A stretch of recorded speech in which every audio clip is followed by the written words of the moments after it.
E, to pou men, dat nan chachon, mwen te bien bezon pou ou. So gen?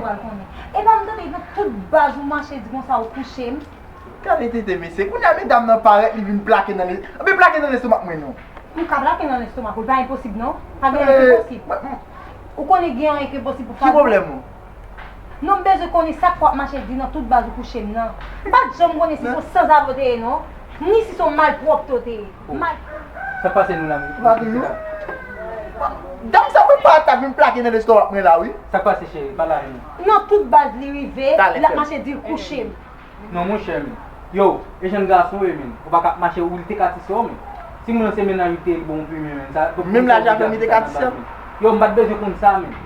Mwen pale sa, dok mwen yon men jan ki pale ya, oui? Be, mon cher? Ouais, mon vieux bon gren li men. Vraiment? Yeah.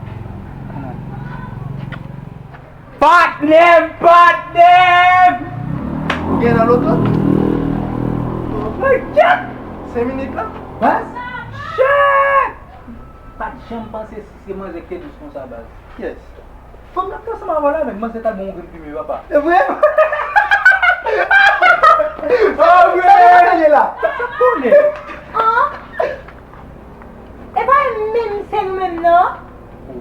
40, 30, men te an? Sa pase manje kan. Ou sou sa zame tou? Sa te pase chéri? Malpropte égale malpropte! No! Había subido la maricondible para ella.